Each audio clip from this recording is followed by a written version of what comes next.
Good afternoon, class. So today we are dealing with con of experience, and in previous classes we have discussed about extension education, and we have also learned that there are certain aids that helps in extension teaching, right? So it can be a radio talk, a movie, drama, or even a demonstration. These things are called audio visual aids, and these aids are used to improve teaching and learning experience and teaching and learning process. Okay, that is by increasing the clarity, by creating interest in learning, and by helping to transfer the ideas more meaningfully and quickly, and helping to learn fast and remember longer. Okay, so here this is Edgar Dale who proposed this con of experience, and he's an American educationalist. So according to him, the word horse, as we write, it does not look like a horse or sound like a horse or feel like a horse. That is, when we write the word horse, what do we get from that? അതിൻ്റെ അർത്ഥം കുതിരയാണെന്ന് അറിയാം അല്ലേ, and it spell like HORSE, അത്രയേ ഉള്ളൂ നമുക്കറിയുള്ളൂ. But imagine a situation we see the horse in a video or in a zoo, that is in real. Here at these three things, the experiences are different. Okay, and these three things are three different aids. The first one was a verbal symbol, that is the word horse, and the second one was a video clip, and third one was a direct experience. Okay, and the idea we get about the concept is also different in these three different aids.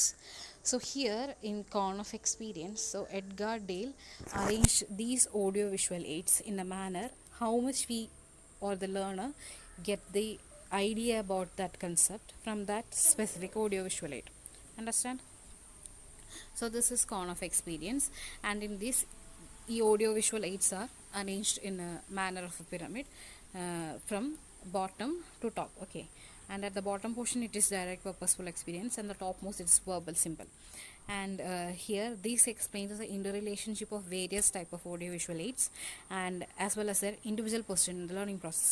Okay, so when we move towards the pinnacle from the bottom of the con, that is from direct purposeful experiences to verbal symbols, what happens is the degree of abstraction increases. Okay, and as a result the learner becomes a spectator rather than a participant.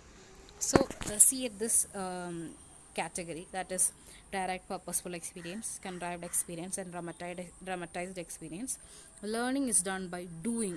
Okay, the learner or the student is a participant in that event, and he learns by experiencing it.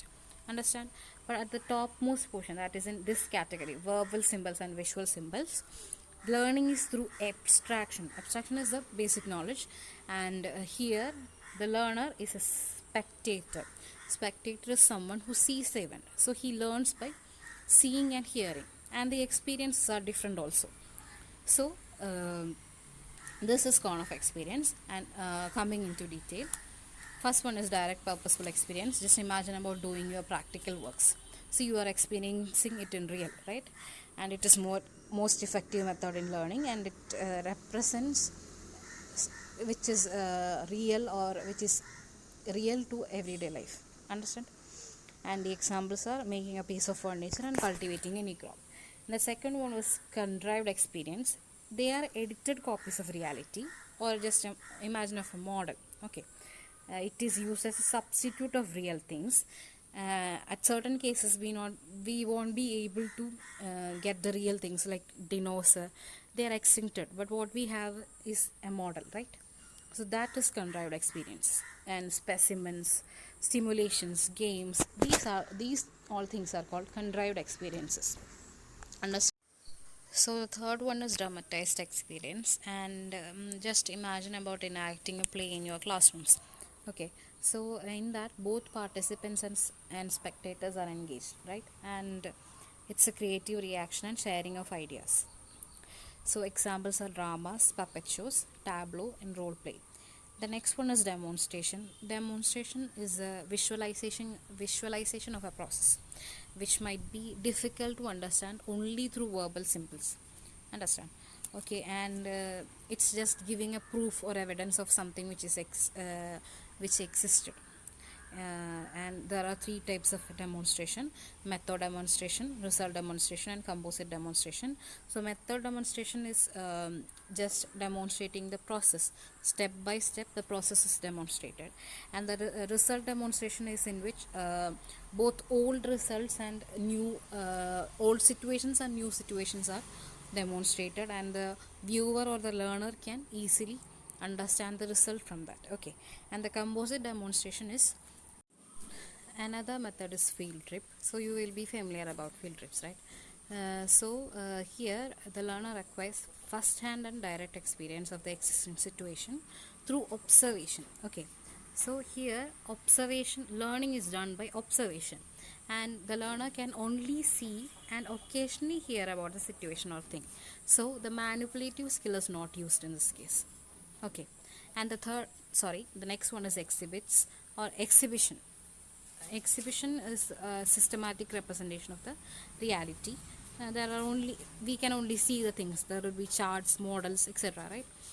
So it is a less effective source in Corn of experience. And the next one is motion pictures and television.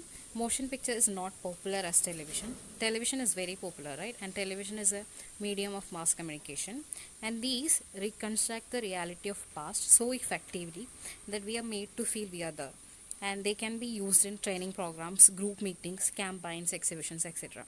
Okay, and the next one is recordings, radio, and still picture. Here it involves only one sense organ, that is either hearing or seeing. Okay, radio is suitable for creating general awareness among people, help them change their attitude and reinforce learning. So through radios, ads and recordings of speeches, etc., are played, right? And recordings are done on disc, tape, or wire, and still pictures can be done by projectors or non-projected way, distributed in a non-projected way. And the next one is visual symbol. So here that is charts, graphs, maps, and diagrams are examples for visual symbols. It is used to assist teaching by visible means, and it creates an impression of realism in the learner's mind. Okay, and the last one is verbal symbol, which is in the topmost portion of the corn. And verbal symbols are least effective in terms of producing learning among learners, and they usually do not contain visual clues to their meaning. It's just listening to something. Okay, and words and spoken language is less interesting than all other methods. Okay, and so that is why this verbal symbol is placed at the topmost portion of the corn. Okay, so these all are the things in corn of experience. Say, according to Dale, most students in schools did not learn how to think, discover, and solve real problems, and the knowledge they get from the school was inert in their real lives. They never use that knowledge in their real lives. So for this reason, he argued that we should have revolutionary approaches to improve the quality of educational learning and environments. And for that, he argued for audiovisual materials, and he believed that they could provide vivid and memorable experiences and extend them regardless of the limitations of time and space. Okay, hope you are clear with the concept. Thank you.